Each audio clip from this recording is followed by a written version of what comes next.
lanjutkan Sapa Indonesia Malam, Saudara. Topik lain yang akan kami diskusikan adalah ini. Tak hanya di pemerintahan, Jenderal Polisi aktif kini mulai masuk lembaga legislatif. Salah satunya Irjen Polisi Muhammad Iqbal yang baru saja dilantik sebagai Sekretaris Jenderal Dewan Perwakilan Daerah atau DPD RI. Daftar Jenderal Polisi aktif menduduki jabatan sipil semakin bertambah. Bukan hanya di pemerintahan, kini mulai memasuki lembaga legislatif. Yang terbaru, Dewan Perwakilan Daerah atau DPD RI melantik Irjen Polisi Muhammad Iqbal sebagai Sekretaris Jenderal DPD RI. Muhammad Iqbal sebelumnya menjabat sebagai Kapolda Riau dan juga pernah bertugas sebagai Kepala Divisi Humas Mabes Polri 2018 hingga 2020. Muhammad Iqbal menyebut jabatan barunya merupakan amanah karena sudah ditugaskan Kapolri Jenderal Listio Sigit Prabowo. Ini merupakan amanah bagi saya yang sudah ditugaskan oleh Kepala Kepolisian Negara Republik Indonesia untuk bertugas melakukan kerja-kerja di DPD RI. Ketua DPD RI Sultan Najamuddin berharap Muhammad Iqbal ikut berperan membangun DPD menjadi lembaga yang lebih inklusif dan terbuka. Dengan Sekjen yang baru, Pak Irjen Iqbal, kami dari pimpinan dan tentu atas nama lembaga harapannya kinerja lembaga ke depan baik di internal maupun eksternal semuanya jauh lebih baik. Kami berusaha untuk di periode kali ini ya, seperti yang tadi saya sampaikan, membangun parlemen atau DPD yang lebih inklusif, terbuka, lebih efektif. Sementara itu, Direktur Eksekutif Amnesty International Indonesia Usman Hamid menyebut jika polisi aktif menduduki jabatan sipil, maka polisi itu diharuskan mengundurkan diri atau mengajukan pensiun dini. Penempatan anggota Polri aktif di dalam jabatan sipil tetap harus mematuhi kaidah hukum yang berlaku. Misalnya, Undang-Undang Polri pasal 28 ayat 3 maupun juga TAP MPR tentang peran TNI Polri pasal 10 ayat 3 itu menyatakan bahwa anggota Polri aktif dapat menduduki jabatan sipil setelah mengundurkan diri atau pensiun dini. Jadi kalau ada pengangkatan anggota Polri aktif di jabatan sipil sebelum mengundurkan diri dan tanpa pensiun dini, maka itu jelas melanggar kaidah hukum yang berlaku. Undang-undang mengenai lembaga MPR, DPR, DPD mengatur sekretaris jenderal pada dasarnya berasal dari pegawai negeri sipil profesional yang memenuhi syarat dengan sesuai ketentuan perundang-undangan. Hal ini diatur di pasal 414 ayat 2. Sementara Undang-Undang Kepolisian Negara Nomor 2 Tahun 2002 mengatur soal penempatan anggota polisi di luar kepolisian. Pada pasal 28 ayat 3 tertulis, anggota Kepolisian Negara Republik Indonesia dapat menduduki jabatan di luar kepolisian setelah mengundurkan diri atau pensiun dari dinas kepolisian. Penempatan perwira polisi sebagai sekjen lembaga legislatif menimbulkan pertanyaan soal urgensi penempatan personel. Selain itu, perlu diperhatikan juga meritokrasi di lembaga sipil. Tim Liputan, Kompas TV. Jenderal aktif bintang 2 dilantik jadi Sekretaris Jenderal Lembaga Parlemen. Apakah penunjukan ini melanggar aturan? Kami diskusikan ini bersama dua narasumber kami yang bergabung lewat sambungan dalam jaringan. Ada politisi Partai Gerindra Hendar Samarantoko dan pengamat politik dari Lingkar Madani Indonesia Ray Rangkuti. Selamat malam semuanya, dengan Tifal apa kabar? Malam, baik, malam Bang Ray. Terima kasih semuanya sudah bergabung bersama kami kali ini. Kalau kita merujuk dari Undang-Undang MD3 pasal 414 Bang Hendar, disebutkan bahwa sekjen pada dasarnya berasal dari pegawai negeri sipil profesional dan menangkap dari pelantikan sekjen DPD dari seorang anggota Polri aktif. Menurut Anda kondisinya sekarang sudah seurgen itu? Ini kan memang tergantung perspektif. Jadi hukum itu mempunyai perspektif yang berbeda. Tafsirnya juga bisa macam-macam. Kalau kita melihat kepada Undang-Undang ASN ya, pasal 20 ayat 3 itu juga dijelaskan bahwa dari non ASN bisa menjabat kepada kepada jabatan-jabatan tertentu di dalam struktur pemerintahan. Itu yang pertama. Yang kedua juga apabila kita melihat kepada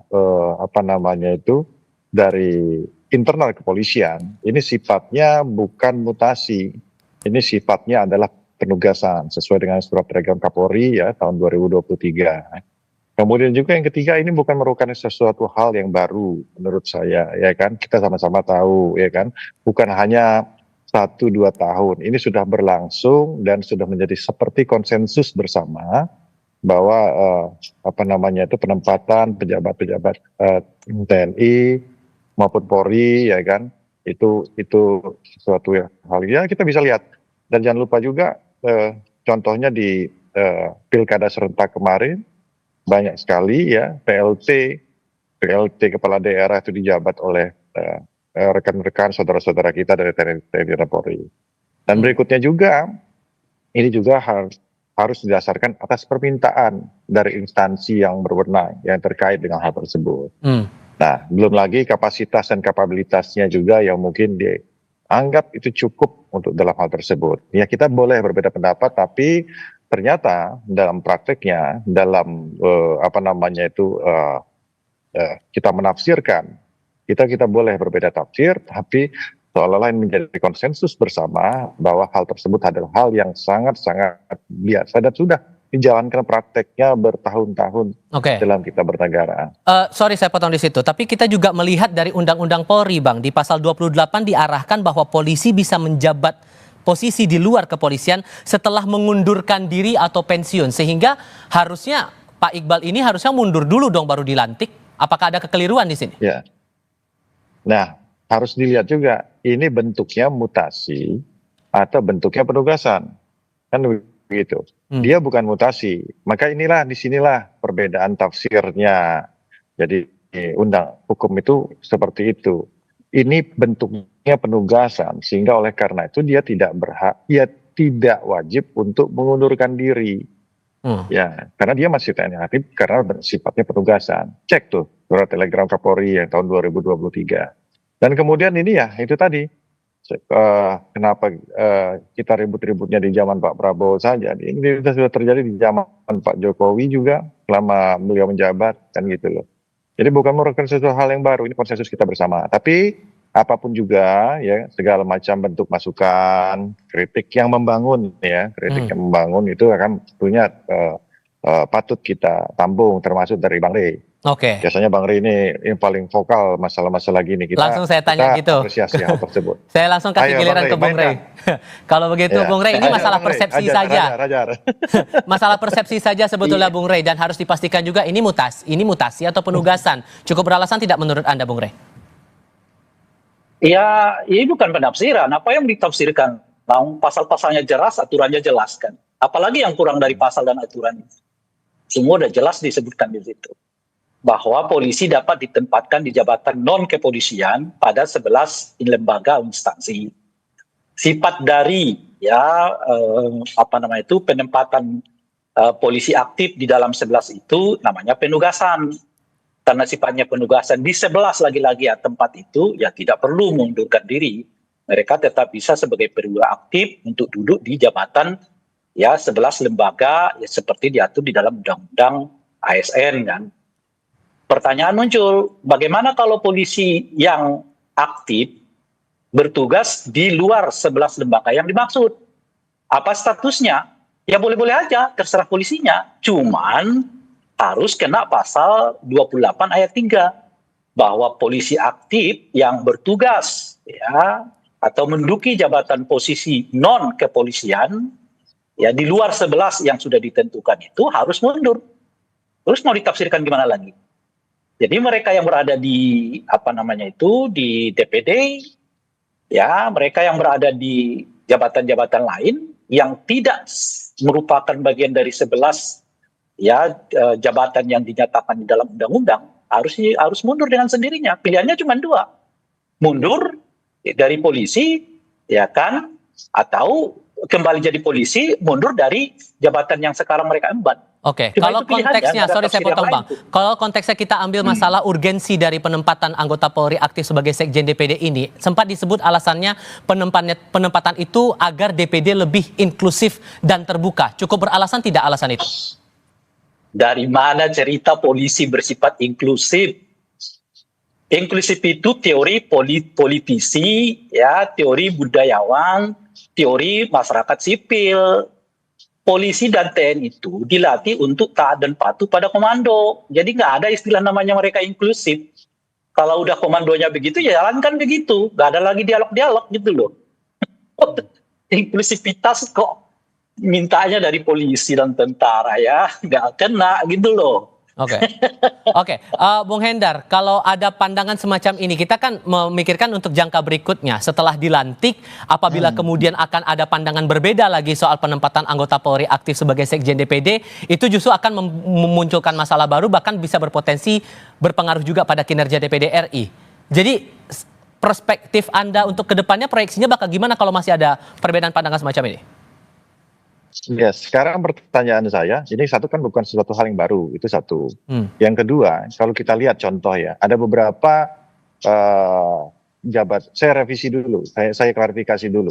Apa yang dikatakan oleh Bang Rey, penempatan di 11 itu untuk direvisi Undang-Undang TNI, bukan di Polri. Ya, jadi Bukan, Polri sorry. Direvisi Undang-Undang TNI itu, bukan. Revisi Undang-Undang TNI itu 16, itu TNI. Kalau polisi itu 11. Yang 16 itu diatur di Undang-Undang TNI, yang 11 itu diatur di Undang-Undang ASN. Oke. Gitu loh. Bisa saya teruskan dulu ya. Oke, silakan. Kalau kita bicara masalah kapasitas dan kapabilitas, jadi yang kedua tadi ini bukan merupakan sesuatu hal yang baru. Bicara tadi perspektif tentang kinerja dan lain sebagainya, ya kan? Ini kita ambil contoh, ya kan, Sekjen di KKP contohnya, ya kan, ada juga penempatan lain kurang lebih ada 4, ya, nggak banyak juga, ada 4 atau 5 ya di kementerian itu menjabat di sana. Silakan cek apakah kementerian tersebut dari sisi kinerja bermasalah atau tidak, kesekjenannya, ya kan. Nah ini kan juga harus menjadi tolak ukur dari pertanyaan dari Tifal tadi.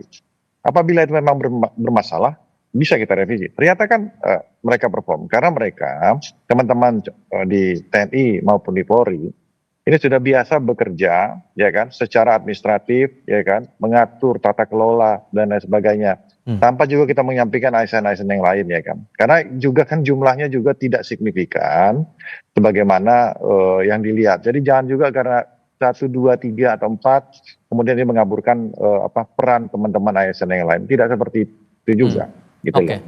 Tidak bisa digeneralisasi begitu ya? Iya, tapi begini, kita membuka diri apabila nanti kemudian ini menjadi diskursus tersendiri untuk mencari jalan keluar yang terbaik. Jadi supaya tidak menjadi perdebatan di publik, ya kan, tidak ada multi tafsir tentang masalah ini. Karena kalau kita bicara, saya orang hukum, ya kan, kita punya kita punya tafsirnya sendiri. Dan ini seperti ini menjadi konsensus bersama. Ya, Bang Rey, apakah baru sekarang, apakah dari contoh, ya kan, dari 7-8 tahun yang lalu menyuarakan hal tersebut. Teman-teman dari Bung Usman Hamid menyuarakan hal tersebut. Karena ini kan bukan hal yang baru gitu loh. Jadi belum juga kan kalau kita mau challenge, ya kan dari dulu pengangkatan yang dilakukan oleh polisi kan sebenarnya kalau mau itu kan jangan cuma sekedar biasa kita itu ya membuat narasi di publik dan opini di publik saja. Lakukan langkah action dengan contoh menggugat ini ke Pengadilan Tata Usaha Negara sehingga benar-benar kita mendapatkan suatu legitimasi publik dan legitimasi hukum yang pasti gitu loh. Bung Rey, tidak bisa digeneralisasi intinya, dan kalaupun ada masalah ya ada prosedur sendiri, itu gimana ngeresponnya? Nah, kan Bung Hendarson itu kata kuncinya 3. Pertama adalah kata beliau ini konsensus. Konsensus itu mungkin dicapai kalau aturannya nggak ada gitu loh. Ya kita konsensus deh, kita sepakat ini begini ke. Lah kalau ini aturannya jelas kok, polisi itu ya kalau bekerja di luar jabatan non kepolisian di luar 11 yang sudah ditentukan mundur, itu udah aturan tegas jelas, tidak ada interpretasi lagi di dalamnya gitu ya. Nah yang kedua ini adalah sudah lama terjadi, justru karena udah lama terjadi harus dikoreksi sekarang. Siapa yang mengkoreksinya? Pak Prabowo sebagai presiden, Hendarsam sebagai partai yang mendukung Pak Prabowo gitu loh. Bukan memaklumi yang keliru. Apa yang Anda khawatirkan kalau ini tetap berjalan? Jadi Bang Rey Pertama, pada saat dulu itu memaklumi hal tersebut gitu maksudnya. Iya. Bagaimana? Saya kurang nangkap. Bung Jadi Hendar memaklumi Sam, pada Bung Hendar Sam, sejak kita dulu reformasi 98 sampai sekarang, kita sudah memperjuangkan agar pemisahan ini jelas, 3 entitas ini jelas. Polisi di ranah sipil yang dipersenjatai, tugasnya keamanan dan ketertiban. Kedua, TNI di pertahanan militer, tugasnya mempertahankan keamanan negara, mempertahankan kedaulatan negara. Yang ketiga namanya birokrasi, tugasnya pelayanan publik. Sejak 98 sudah kita desain begitu. Sejak 98 kita udah menginginkannya terjadi seperti itu. Bukan sekarang ini kita teriak. Sejak 98 kita udah desainnya begitu gitu loh. Nah, makanya kita nggak pernah bisa mempermaklumkan. Nah, ada potensi sekarang untuk kembali dilihat. Saya ajak Bu Hendar Sam untuk sama-sama mengingatkan Presiden Prabowo agar hal yang keliru di masa lalu itu sudah dihentikan karena aturannya sudah jelas gitu loh kira-kira. Oke, Bung Hendar, meresponnya gimana tuh? Biar tidak ada salah guna kuasa, ada kekhawatiran di situ. Iya gitu. Ya gitu tadi, apa yang dikatakan oleh Bang Rey mengenai aturan sudah jelas, ternyata kan tidak juga. Saya kan udah ulang dari awal kan, bahwa ini bentuknya bukan mutasi, bahwa ini bentuknya adalah penugasan. Pasal 20 ayat 3 Undang-Undang ASN juga menyatakan hal tersebut. Dan belum lagi kalau kita bicara masalah data ini, hitungan saya nih, saya baca, cuma 4 kok, ya kan? Dan sudah dilakukan di periode-periode sebelumnya, ya kan, sebelum Pak Prabowo. Jadi bukan juga kita menegasikan apa-apa yang terjadi selama sebelumnya, tidak juga seperti itu. Tapi ini memang sudah terjadi, dan kalau memang hal tersebut kata Bang Rey sudah jelas, sudah tegas, ayo kita challenge, ayo kita diskusi. Diskusinya maksud saya nggak juga cuma sekedar ini kan ujung-ujungnya kan lewat-lewat aja gitu loh, ya kan. Bisa di challenge ke petun, itu contoh. Atau kita rembuk bersama, kita ajukan mau ada revisi terkait dengan hal tersebut. Atau gimana? Apalagi. Jadi nggak selesai ini wacana-wacana di publik sehingga orang ini membentuk opini publik yang tidak produktif. Oke. Saya rasa ya kayak gini kan nggak produktif menurut saya gitu loh ya. Bung Rey, pembuktiannya harus gimana kalau gitu? Kita ngobrol-ngobrol, ya kan? Nggak ada, udah jelas tegas kok. Yang jelas tegas itu nggak usah dipertegas, nggak usah sampai ke pengadilan segala. Gitu loh kira-kira. Udah jelas tegas, udah dibuat aturannya, nggak ada tafsir lagi di atas itu semua. Tinggal mau gerak apa enggak, geraknya apa? Efektif cara kerjanya, apa itu? Minta Presiden Prabowo mendisiplinkan semua ini. TNI yang bekerja di luar 16 ketentuan yang sudah diatur, minta 2 hal. Anda mau berhenti dari TNI atau Anda kembali ke TNI, tinggalkan jabatan yang lama. Polisi yang bertugas di luar 11 yang sudah ditentukan, minta pilihan cuma 2. Anda mundur dari polisi atau Anda kembali ke polisi, tinggalkan jabatan yang sekarang Anda emban. Selesai. Yang dibutuhkan sekarang adalah tindakan efektif, tindakan tegas. Gitu. Karena aturannya udah dibuat, sudah lama kita buat aturan itu, ya kan? Udah puluhan tahun tuh aturan. Dan dilanggar terus. Nah, karena dilanggar terus ya jangan dibilang udah biasa tuh. Justru karena itulah presiden baru itu dibutuhkan salah satunya mengkoreksi kebiasaan yang melakukan pelanggaran terhadap aturan yang sudah berlaku. Kan katanya harus disiplin. Ya, jadi TNI disiplin lagi, apalagi polisi juga harus disiplin. Disiplin apa? Atas aturan sudah diberlakukan. Gitu loh kira-kira. Bung Hendar, terakhir untuk Anda. Jadi hal apa yang harus dibuktikan oleh Pak Iqbal yang sudah kadung dilantik saat ini biar menunjukkan bahwa ya tidak ada salah guna kuasa di sini? Ya kan yang jadi masalah apakah ini bentuk pelanggaran hukum atau tidak? Itu kan pertanyaannya. Iya, Bung Hendar. Iya, benar. Bang Rey mengatakan hal tersebut. Ya kan, kok bagaimana sih? Saya kan orang hukum, Bang. Jadi kan saya tahu persis. Ya jelas lah. Teknis lagi. Benar, saya jelaskan dulu. Silakan Bang Hendar. Itu, ya kan. Jangan dipotong dulu. Oleh karena itu, kita challenge masalah itu. Jadi jangan cuma bicara tentang masalah opini di publik saja. Kalau benar-benar percaya diri, seperti yang dikatakan oleh Bang Rey tadi, mau ini ada salah satu bentuk pelanggaran terhadap undang-undang, ya seperti itu, ayo kita challenge, kita koreksi sama kita bareng-bareng. Ya kan? Mana yang betul? Habis itu kita patuh terhadap itu, ya kan? Sampai sekarang tidak ada yang men-challenge hal tersebut, ya kan? Cuman narasi-narasi saja yang ada di publik, sehingga publik ujungnya menjadi bingung kan, akhirnya nggak menjadi produktif terkait dengan hal tersebut. Ayo sama-sama. Oke. Abang banyak tuh, lawyer-lawyer lain banyak tuh. Lakukan hal tersebut, itu paling langkah, paling produktif dan paling konkret Iya kalau kan, pengen mengkoreksi. iya kan men-challenge itu kan tidak harus pakai lawyer. Saya minta Hendar Sam sebagai anggota Nggak bisa, partai nggak dari bisa. presiden yang sedang berkuasa, Nggak meminta bisa. presiden menertibkan Bang ini Rey. semua. Selesai Bang kok. Rey. Kalau Rey, presiden Bang Rey. menyatakan, hey, polisi yang Anda- ditugaskan di luar Anda- 11 yang ditentukan undang-undang, saya perintahkan, kata presiden, untuk mundur. Selesai. Atau Iya. untuk tetap untuk menjadi anggota polisi tapi mundur dari jabatan yang lama. Selesai, efektif, macam-macam, nggak ada yang berdebat di situ.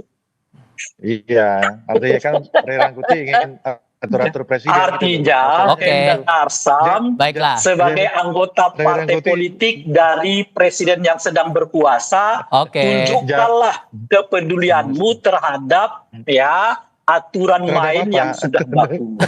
Dengan Sudah kami meminta tangkap. Oke. presiden segera memerintahkan polisi aktif yang duduk di luar 11 ya jabatan Baik. yang ditentukan undang-undang untuk mundur atau kembali ke polisi, tinggalkan jabatan yang lama. Sudah kami tangkap poin Anda masing-masing, Bang Hendar Sam Marantoko dan Bung Ray Rangkuti. Iya. Terima kasih sudah Iya. berbagi pandangan Halo, bersama iya. kami. Selamat malam semuanya. Berita lain hadir sebentar lagi. Komisi Pemberantasan Korupsi menggeledah kantor Kementerian Ketenagakerjaan di Jakarta. Apa yang hendak dicari penyidik? Laporan langsungnya hadir sebentar lagi.